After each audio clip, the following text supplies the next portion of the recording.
So in the next case, we will discuss what if the limits are not given to you directly in the question. So how can you find out the variable limits?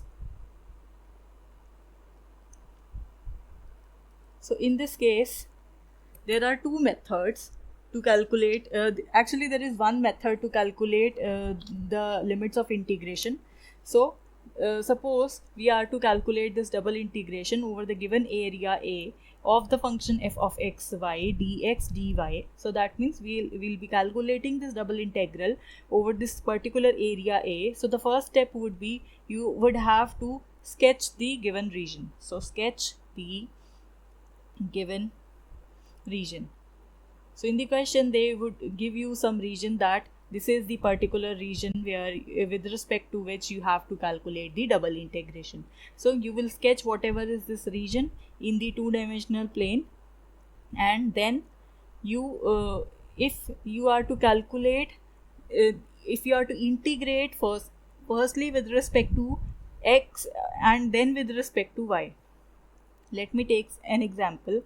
Suppose the area is given to be the region bounded by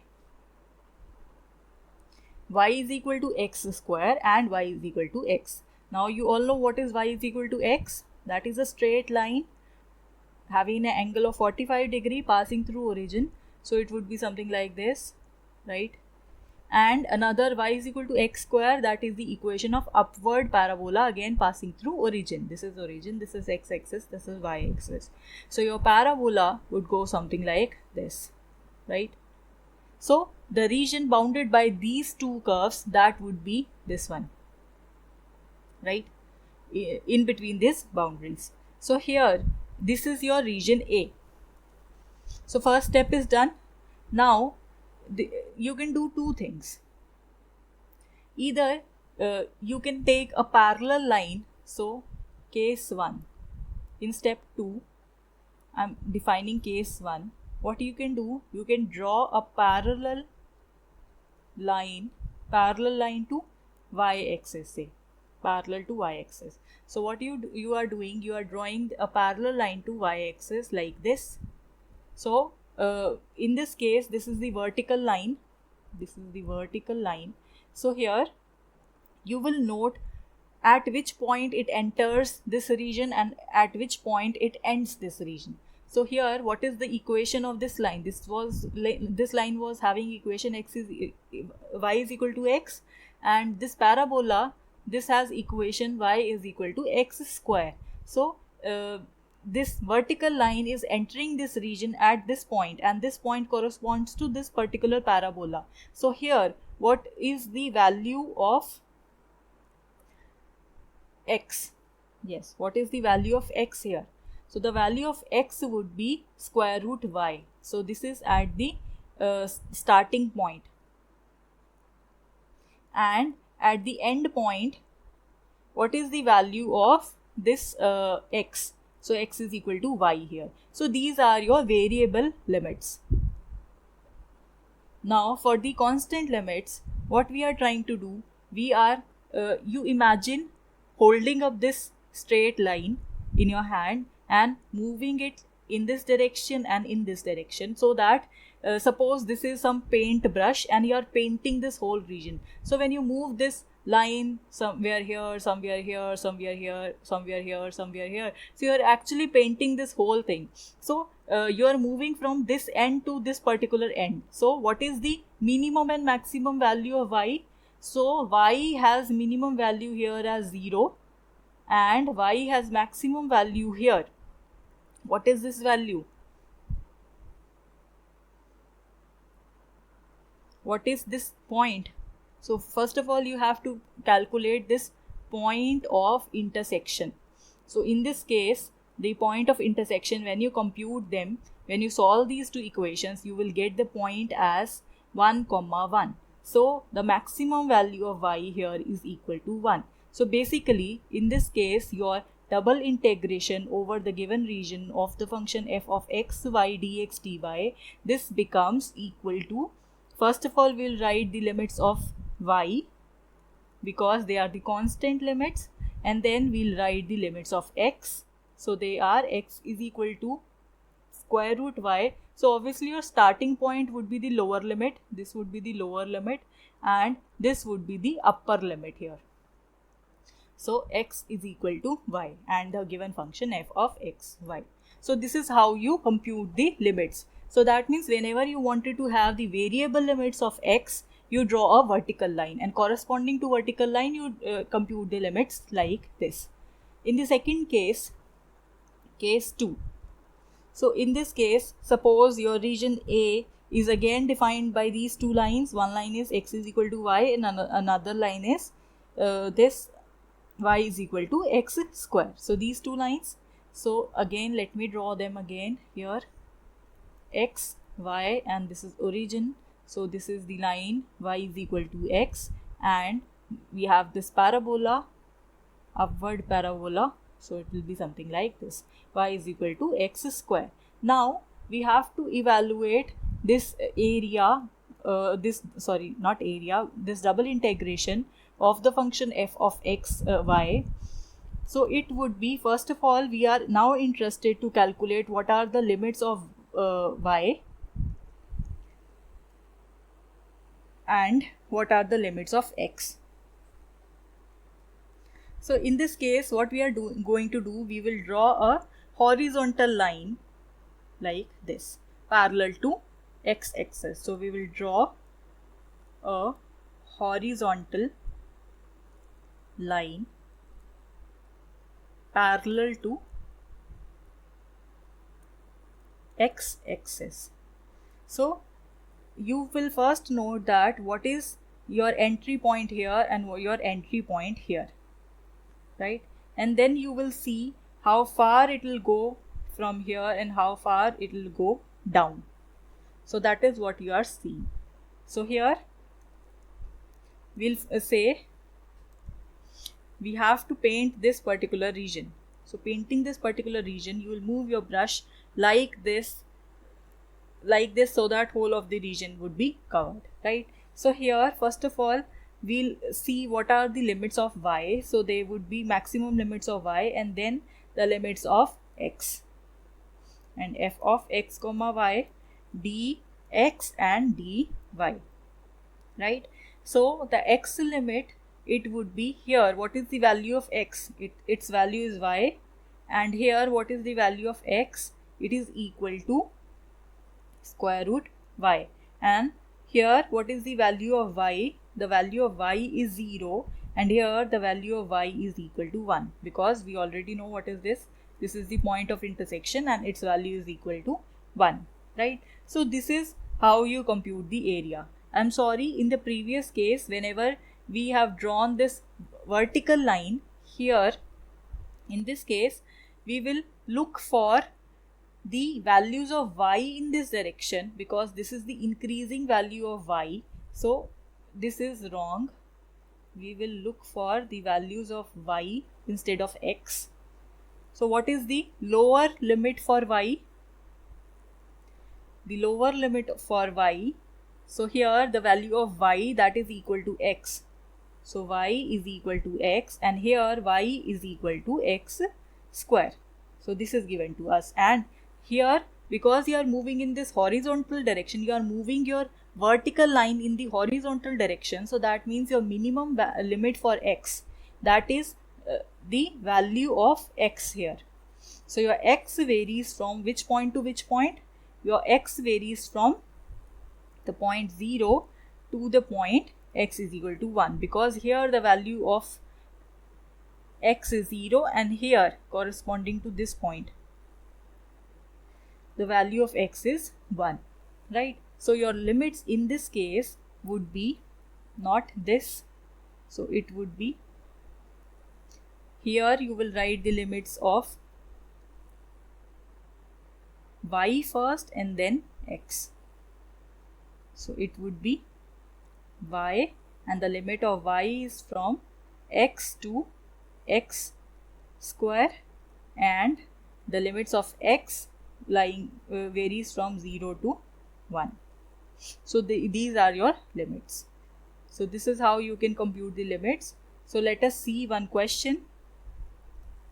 The question says you are to compute the region or the double integration. So the question is evaluate double integration over the region A of x square y square dx dy, where the region A is the region in the first quadrant. This is given to be the first quadrant, enclosed by x is equal to 0, y is equal to 0, and x square plus y square is equal to 1. So this is given to you. So first of all, what you will do, you will visualize the given region. So that means you will draw this. Now if you see, what is this? X is equal to 0, this is your y axis, y is equal to 0 is your x axis, right? And x square plus y square is equal to 1. This is your circle. Because the general equation for circle, what is that? X minus a whole square plus y minus b whole square is equal to r square. Where what is this r? This is the radius, and your center of the circle, that is equal to a comma b. So here in this case, your center is at 0 0 and radius is equal to 1. So we will have a circle like this. Say this point is 1, this point is also 1.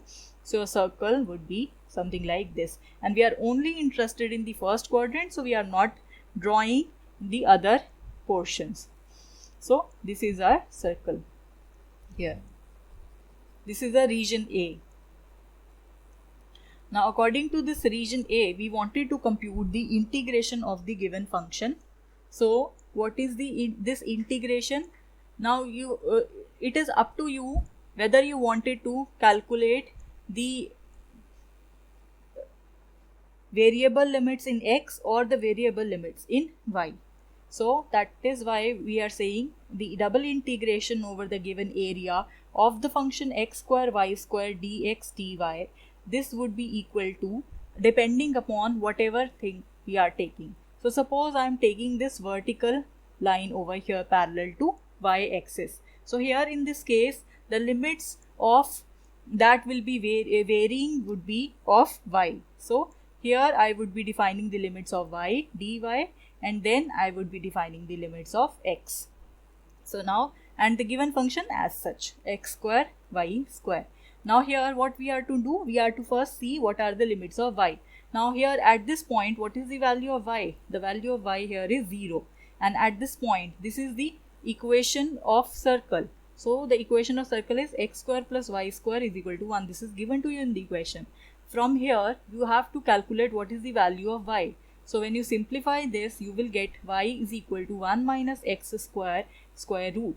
So that means your upper limit would be, because at this particular point, the exit or the leaving point here of this vertical line, the value of y is equal to square root of 1 minus x square. So this is square root of 1 minus x square. And now when you shift this vertical line in the horizontal direction to cover whole of this area, so the minimum value of x, that is equal to 0, and the maximum value of x, that is equal to 1. So that means your x is equal to 0 here and x is equal to 1 here, right? So we just have to solve this one. So first of all, we shall integrate this with respect to y. So it would be x varying from 0 to 1 and its integration with respect to y. Here x square would be treated as constant and the integration of y square with respect to y would be y cube divided by 3. And here we will substitute the limits y varying from 0 to square root of 1 minus x square dx. So when you substitute the limits, what would be this? X square by 3 would be as such, and then instead of y we will be writing 1 minus x square raised to power 1 by 2 raised to power 3. So it becomes raised to power 3 by 2 dx. Now we have to solve this one, and we have to write down, we have to substitute the limits in this case. For that, for simplifying it a little bit, what I can do, I can substitute x to be sine theta, so that my dx would be equal to cos theta d theta, right? So in this case, when you solve and simplify this, you will again have to shift the limits. So your limits would change from whenever x is equal to 0, your theta, sine theta would be 0, so your theta would be 0 degree, and whenever x is equal to 1, your sine of what is sine theta is equal to 1, so your theta would be equal to 90 degrees, right? So you can substitute it here. So this becomes integration, it is equal to 3, right? Yes. So it becomes 1 by 3 outside. So it simply becomes sine square theta cos cube theta, and then cos theta d theta. So when you simplify this, your final answer with respect to theta, so your limits theta varying from 0 to pi by 2. So when you simplify this, finally your answer would be pi divided by 96. So that is your final answer. So we can solve one more question. So the next question here is, we have to evaluate double integration over the given area of the function xy dx dy, where what is a is the area, or the area bounded by the x-axis, the ordinate x is equal to 2a, and the arc of the parabola of x square is equal to 4ay. So for the solution, we first have to visualize this. So for the visualization, we will draw all these curves. So first one is x-axis, so this is your x-axis, and then the ordinate x is equal to 2a, and then this parabola x square is equal to 4ay. So this is again the upward parabola passing through origin, so it would be something like this, right? And the ordinate x is equal to 2a, so this would be the line, straight line. Say suppose this is 2a, so your straight line would be like this. So now what is the area which is bounded between these three, x-axis, this curve, that is x square is equal to 4ay, and then this line x is equal to 2a. So your given area would be this particular area, right? So it is very important to determine what is your given area, which is the bounded area. Okay, so now we have identified our given area. This is the given area, so we have to just compute this integration. So how can we compute this integration? The integration over a xy dx dy would be computed firstly by calculating the limits. So for calculating the limits, I am again taking the vertical line over here. So when you take the vertical line, so that means your variable limits, because in this vertical line, what is varying? Y is varying. So your variable limits, that would be of y. So here we would have the limits of y, and here we would have the limits of x, and the given function, that is xy, and then dy first, because we are doing it here with respect to y, and then dx. Now what would be the value of y here? The value of y here is 0. And what is the value of y here? Here you can obtain the value of y, that is equal to x square divided by 4a. So your upper limit is x square divided by 4a, and the when you move this line horizontally, so the minimum value of x is equal to 0, and the maximum value of x is this one, right? That is 2a. So this is 2a, and which is also constant quantity. So now this is how you obtain this, and then you can very easily perform this integration. So you have x is equal to 0 to 2a. Now when you integrate xy with respect to y, so x would be constant and the integration of y would be y square by 2, and then you can very easily substitute the limits y varying from 0 to x square by 4a into dx. So what would be this? It would be integration x varying from 0 to 2a x by 2, and in place of y we will be writing x square by 4a. So it would be x to the power 4 divided by 16a square, and then when you substitute 0 you have 0 here. So it is equal to 1 upon 32a square outside, and then it is integration x varying from 0 to 2a x to the power 5 dx. Now what is this integration? 1 by 32a square as such. It would be x to the power 6 divided by 6 and the limits varying from 0 to 2a. So this is equal to 1 by 192a square into, now you have to substitute the limits of x. So it would be 2a raised to power 6 minus 0 to the power 6. So now we can solve this. So it would come out to be finally 1 divided by 3 a to the power 4. So this is your final answer.